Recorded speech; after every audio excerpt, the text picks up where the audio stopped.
Have you ever had a major project to tackle and just gone at it full force, trying to complete everything as fast as you can? How'd that go for you? I'm guessing not too well. I know I've taken that approach in the past, and the results were major burnout. So let's talk real quick about how you can avoid burnout by burning down instead. So first of all, what do I mean by burn down as opposed to burn out? Well, I'm actually referring to a project management tool known as a burn down chart. We'll look at a couple different variations here in a second, but to put it simply, a burn down chart will show you on the y-axis the amount of work that is left to be done, and on the x-axis the amount of time you have to do that work. Then you'll draw a line showing the planned pace of work.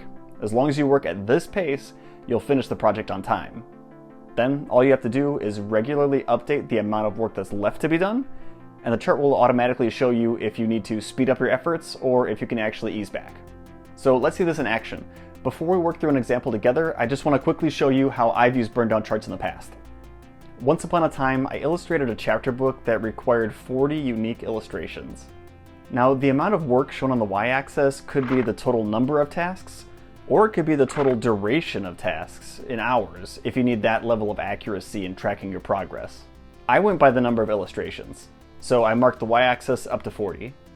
The x-axis typically displays the amount of time that you have to work on the project in larger units of time, like days or weeks. Now, I was doing this as a freelance gig while I was in college, so I had to plan my schedule around school, work, and family time. I discussed my availability with my client, and I was able to give myself plenty of time to work on this, so I filled out the x-axis all the way up to 20 weeks. With these factors locked in, I added a constant diagonal line to show my planned working pace. Then, as the weeks went on, all I had to do was mark down the actual number of illustrations I still needed to produce. If this line dipped below the planned pace line, I knew I could take a little bit of time away from the project in the coming weeks. However, if this went above the planned pace line, I knew I had to turn my attention back to the project in order to stay on track and keep the client happy. I hope you've got a project in mind, because now I'd like to work through how you can use a burn down chart to finish your creative work. Afterward, I'd like to share a bonus feature of these charts that will really keep your project from falling behind. I've put together a super simple burn down chart in Google Sheets. Feel free to make a copy of it. The link's in the description below. You can substitute these values with anything that actually works for your current project. But let's say you're writing a chapter book. We'll say that it has 10 chapters, and for each chapter you're going to write an outline, a first draft, and a second draft before passing it on to your editor. So that's 3 tasks for 10 chapters, or 30 tasks altogether. So we can mark the y-axis up to 30. And let's suppose you want to finish one chapter completely every few weeks.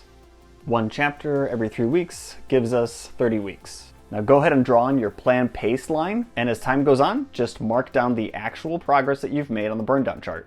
Let's say you finish the outline for chapters 1 and 2 and the first draft of chapter 1 within the first week. Mark the chart at 27 tasks remaining. The next week you finish the first draft for chapter 2 and the outline for chapter 3. Mark the chart at 25 tasks remaining. See how your actual pace is below the planned pace line?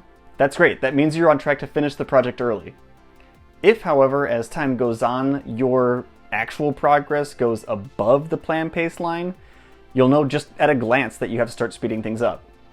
Let me know in the comments if you have a different type of chart or diagram or tool that you use to track your projects.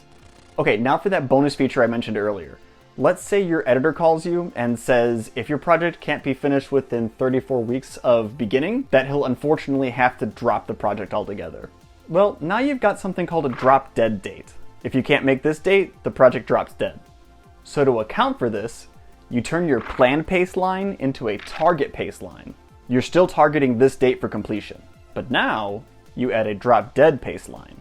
If your actual pace line ever winds up above this line at any point, you know it's time to start making some sacrifices, turn your nose to the grindstone, and turn out some real progress.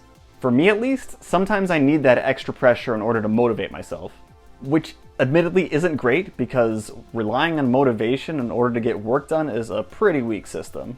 Check out this video to see my motivation workaround. See ya.